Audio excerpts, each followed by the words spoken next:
waxaynu joognaa waqti dadka maalka lihi maalkooga ay laba jibaarayaan halka dadka nolosha dhexe ay ku jirana maalkooga luminayaan. muuqaalka waxaan kugu sharaxi doonaa sida aad maalkaaga u laba jibaari lahayd, sida maalkaaga faa'iido ugu sameyn lahayd iyo sida aad fursad uga faa'iideysan lahayd. waxaynu nool lahay waqti ayna ka soo marin bini'aadanka, waqti ay ka fududahay inaad maal fiican samayso, inaad maal qabeen noqoto, inaad xorriyad ku noolaato. doonaa meelaha maal gashanayo, meelaha fursado ka banaan tahay iyo sidoo kale tala aan kula qaybtami doono. السلام عليكم ورحمة الله وبركاته. كسودو كانالك عمار محمد، كانالك رومر والباب كوسو قدبيو حق سيدا لو wax loo maal gashado meelaha ka banaanyihiin fursado ganacsiyada banaan mindsetka dhiirigelin dhamaanta oo ugu talagalay in dhalinta hadda rabta inay suuqa soo galaan, dhalinta ku jirta dhiirigelin u noqon karaysa, fursadana ka heli karaysa, information ka qaadan la waqti badan aad samaysato, sanada ka qaadan la inaan waqti kooban kugu sharaxo. muuqaalka waxaan kugu sharaxi doonaa meelaha hadda maal gashanayo fursado ka banaanyihiin. waxa la yiraahdaa marka uu suuqu down ku jiro, marka ay dadku cabsoonayaan, marka ay dadku ka joogaan, waa marka ugu wanaagsan ee maal gashan karayso.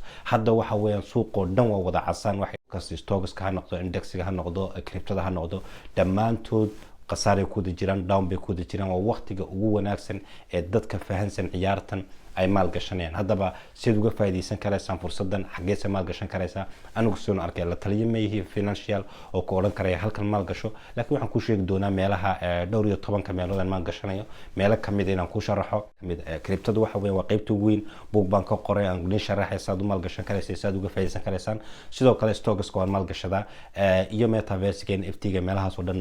waan maal gashi baan ku leeyahay. marka hadda waqti xaadirka meelahan gashanayo waxa weeyaan kulli crypto-da waxa weeyaan book marlabo soo bixi doonaa, waad arki doontiin sa looga faa'iideysto fursadahaas. muuqaalo kale waan ka sameynaya, waana ka soo duubi doonaa saad uga faa'iideysanaysaan. mid kamid ah weeyaan stocks-kuna waa mid kamid ah, waa meelaha lacagta ugu badan laga sameeyo, sidoo kalena qasaaraad ka sameyn karayso. soo haddii maal gashiga marka koobaad waxaan jeclaan lahaa intaan ku sharaxin meelaha hadda aan toos u maalgelinayo, inaan ku sharaxo muhiimadda iyo mindsetka lagaga baahan yahay inaad maal gashato. maalgashigu ka duwan yahay ganacsiga caadiga. wax iibsiga waxa weeyaan waa game aad ku xisaabtamayso doubling lacagtaada, inaad lacagtaada laba jibaarayso, 3 jibaar 4 jibaar ku keenayso. marka koowaad ood ka eegayso in waxaan aad maal gashanayso xalaal yahay, markuu diinteena waafaqo. haddana aad eegayso okay, lacagtayda haddaan imka geliyo waqti intee leeg baan lacagta faa'iido ku helay, 3 bilood 6 bilood 1 sano 2 sano 10 sano, marka qaarkood long time 25 years aad xisaabsan karayso, 5 ilaa 30 sano aad ku xisaabtamayso. mindsetkaas laga baahan yahay, ma ku dhaqso ii wareejiyo ii dhiiba. maalgashigu nooca ka duwan yahay. dadka qaarna waxa ku dhaca intay maal gashadaan bil gudahood markay arkaan suuqiyo hoos jooga inay lacagtooda kala baxaan iyagoo qasaare ku jira. haddaba haddii aad suuqan maal gashanayso ama stocks ka noqdo ama crypto-da ha noqoto, waxaad u baahan tahay qorshe toos ah, qorshe ah waqti intee leeg baan u baahanahay, lacagteedii misay samaynaysaa inay clear ku tahay, ka bacdi iska sugto samraad u baahan tahay ilaa iyo intaad waxaa ka saarnayso marna qasaare ma gelis. sababtoo qof trade garanaya daily trade matid, waxa tahay qof maal gashaday waqtigiisa ku sugay.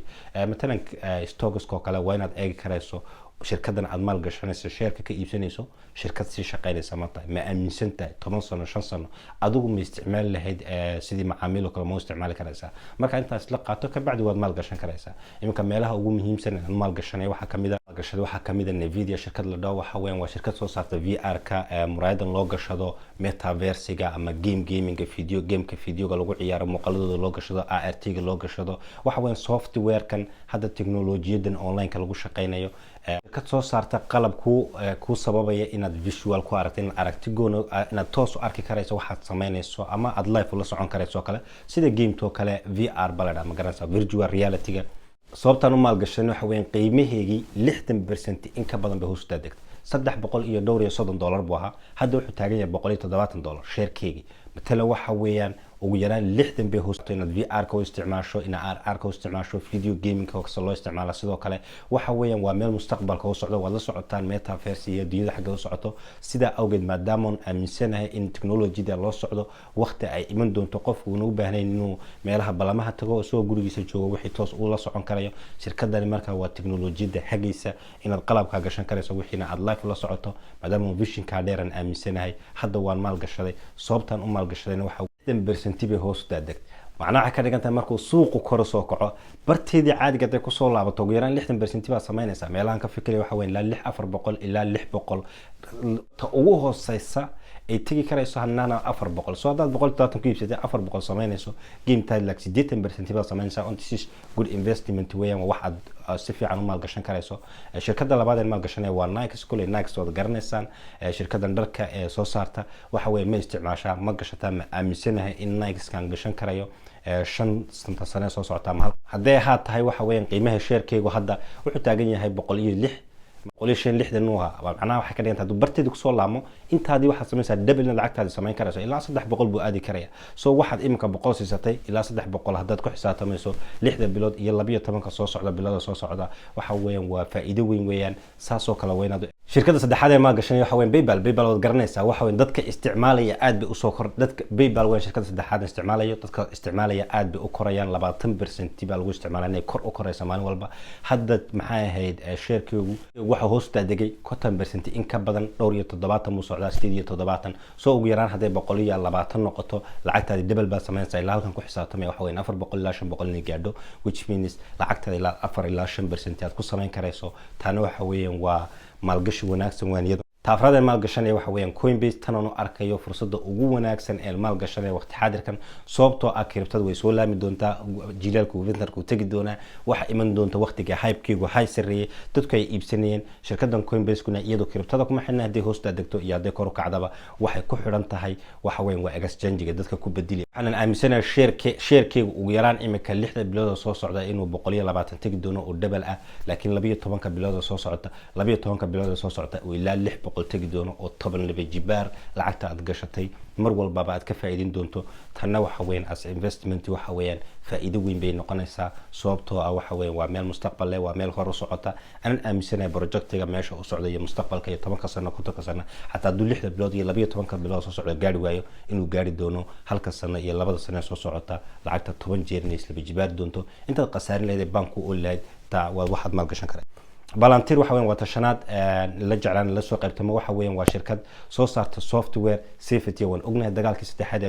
adduunka dagaalkii saddexaad waxa uu maanta lagu tartamay teknolojiyada waxaan aaminsanahay inuu Shiinuhu ka qaadi doono maamulka Mareykanka oo isagu maamuli doono laakiin Mareykanku uma sii deyn doono oo si fudud in uu maray oo Shiinuhu ku maamulo aqbali dooni maayo shirkaddan Palantirna waxa weeyaan waa shirkad Mareykanka la shaqeynaysa rabto teknolojiyada inay Shiinaha la tartanto waxa weeyaan fursadeedu aad bay u sareysaa hay'adaha Palantirna waxa shirkadda dawladda Mareykanka toos ula shaqeynaysa si ay ula tartanto maray ayno Shiinuhu uga qaadin aboodan teshka oo kula tartamayso ay Shiinaha kula tartamayso hadda share-keygu wuxuu taagan yahay waa $6 waxa weeyaan waxay noqon doontaa 12 bilood ama 6 bilood soo socota in $12 ay tagi doonto ugu yaraan $24 ay tagi doonto macnaheedu ay ka dhigan tahay lacagtaadna 4 laba jibaarkeed 4x sameynayso waxana weeyaan qaybta investmentiga ay lagu xisaabtamo marka tala aan kugu diray dhamaadkii waxa weeyaan aad rabto inaad maal gashato waa inaanad meel kale hata meel gashan waxa weeyaan dibta aad samayso waa inaad lacagtaada kala qaybin karayso matalan percent iyo kale 30% ilaa 40% kala qaybi mid walba meel geli meesha aad gelinayso faa'iidadeeda mar walba waa in ugu yaraan aad double ku xisaabtami karayso ilaa 4 double ilaa 10 double wacala hadii mid aad qasaarto oo laba kamid guuleysato mar walba faa'iido ku jirta sidoo kale haddii aad laba aad qasaarto oo mid faa'iideysato mar walba faa'iido ku jirta waxa aad sameynayso aad maal gashanayso koo waa inaad aaminsan tahay laba waa inaad vision ka arki karayso ka bacdina waa inaad bas samarka yeelata maal gashigu waxa weyn waa meesha ugu fudud lacag ka sameyn karayso sidoo kale aad lacag ku qasaari karayso waxa weyn waa inaad game ta fahmi karayso game tan waxa ugu muhiimsan lacagtana waxa ugu muhiimsan inaad sabar yeelato absoon maal gasho waxaad maal gashanayso kaliya waxa weeyaan waa inaad cilmigeega barato waxaad sameynaysaa aad garanayso waxa weeyaan mar hadduu wuxuu ku dilin tijaabi baro haddii xataa aad ku qasaarto cilmi baad ka baranaysaa cilmigaas aad product kale ka sii sameyn karaysaa ama business kale u isticmaali karaysaa ma waxa jirta la yiraahdo haday laba nin meel ku kulmaan nin experience leh iyo nin lacag leh waxa weeyaan ninka lacagta leh experience ugu la tagaa ninka experience gana lacagtu la tagaa soo waxa weeyaan hadii lacagtaada laga dhacay lacala oo shirkada kugu dhacday ka hor waxa weeyaan experience-ga waa inaad qaato isticmaasho aniga bas soo kala suuqa inta soo galinta soo kuman ku lumiyay waxa weeyaan sababtan kanaalkan u furay in dadka si fudud waxaad ku lumin kareen in ay garanayaan waxa ay sameynayaan waxana sameyn doona insha Allah wax kasto aboodeyda inaan nagu caawin karayo inaan soo bandhigo meelaha maalgashan karaysa meelaha ka faa'iideysan karaysan hadii aad xiisaynayso suuqan maalgashiga iyo sida loo maalgashado iyo suuqan stocka saa u shaqeynayo qiimta inaad fahantaad rabto kula jeclaan lahayn inaad buugan akhrido waxa la yiraahdaa Unshake Tony Robbins baa qoray wuxuu ka sheekeynaya sida stocks-ka loo maalgashado iyo qaabka uu sameynayo intaasoo buug daraasad sameeyay intaasoo kun qof oo interview la sameeyay buu dhamaantood cilmiga soo galiyay hadii aad beginner tahay oo hadda bilaabayso buuggan wuxuu noqon doonaa buug aad ku anfacaya. rajaynaa inaad waxoogaa ka faa'iiday aanad wax ka qaadatay aad fahantay waxoogaa. like saar lana qaybtan asxaabtaada kanaalka inoo koriya